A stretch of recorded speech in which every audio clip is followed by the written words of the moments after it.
Another lesson learned will come from Ivan Wheeler.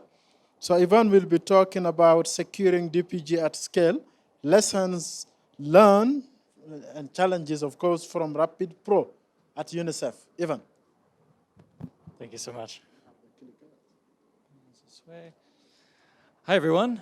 My name is Evan Wheeler, and I'm the last person standing between you and lunch, so hopefully a little food for thought before we get to the real thing. I work for UNICEF. I'm part of a new office. That is not doing what I thought it would. Okay, there we go.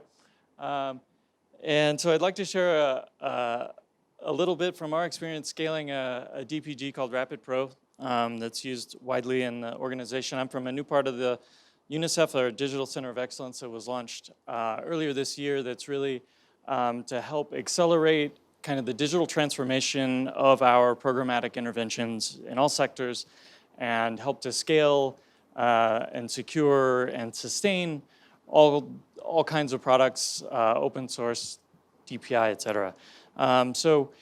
We're a new part of the organization and working on kind of the legacy of UNICEF of kind of helping to pioneer these things and shape markets. And RapidPro is one product that we're really proud of that kind of, it's at its core, it's a digital communications platform that allows any of our program officers or our partner personnel to develop chatbots and data collection systems, surveys on a huge range of channels, and kind of automate the gathering and dissemination of knowledge at scale.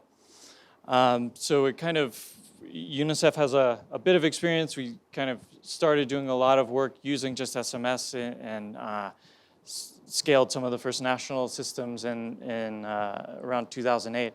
A few years later, a company, Nairuka, in Rwanda developed a text-to technology platform. We worked with them to open source it as RapidPro, and it's been since registered as a digital public good with the Digital Public Good Alliance. So last year, in 2021, UNICEF programs alone sent and received over 930 million messages in 117 countries and territories for well over 420 different programmatic interventions in the health sector and digital health, education, youth engagement, tracking supplies and logistics, in pretty much every area that UNICEF works. And so that's a big security surface, and there's risks at every level. And what we found scaling it is there are a lot of things here that aren't in anyone's ICT or cybersecurity playbooks. There's most of in the enterprise IT world, you have a very well-defined and controlled software development lifecycle process. You have a very well-defined and controlled single hosting environment, perhaps. You have probably one vendor that's supporting you on a particular product. But for RapidPro, it's an open source system. We've had over 50 contributors to it, releases multiple times a year, sometimes every week. Dependencies in 3 different programming languages for all the components. UNICEF, we have at least 3 instances that are multi-tenant that are operated by different service providers on our office's behalf. And so they're kind of these different levels, and every time we kind of peel back one layer of the onion, there was another one and another set of attack surfaces that we needed to think about what more can we do to make sure that it's way easier for someone to operate this safely and securely than it is for them to accidentally misconfigure something or accidentally press a button that does something they weren't intending to do. So each of these kind of programmatic interventions, I said there are over 420 of them, each of those has their own set of user accounts and permissions.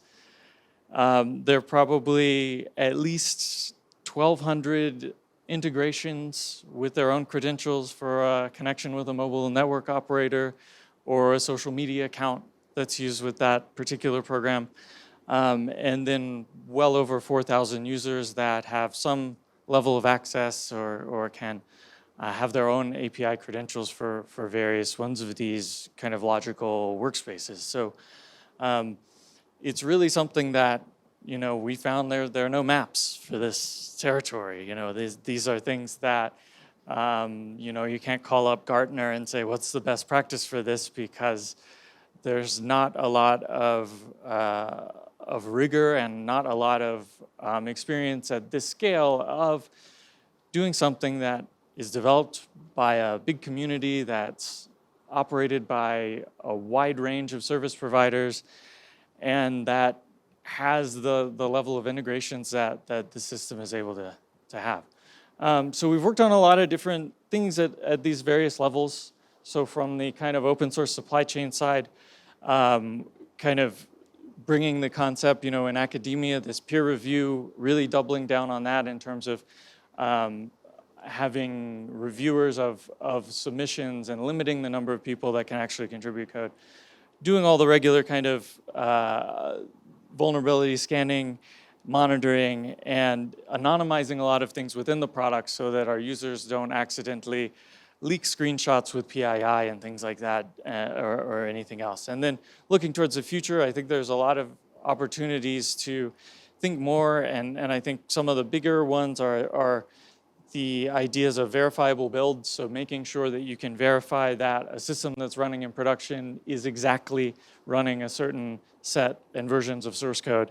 And probably the largest, I think, emerging challenge for RapidPro and for a lot of work in DPGs is data provenance and lineage. Every data set is the result of some data generation process.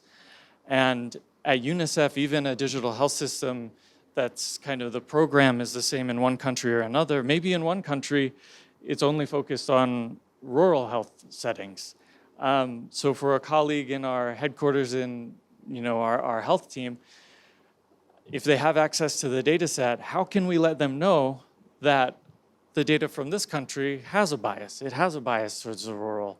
And how do we empower people that are either interoperating with our systems or are doing research using data generated by these systems to know what analysis they can do responsibly and to make sure that we're not putting something in front of a decision maker that's going to lead to the wrong conclusion. Thanks so much.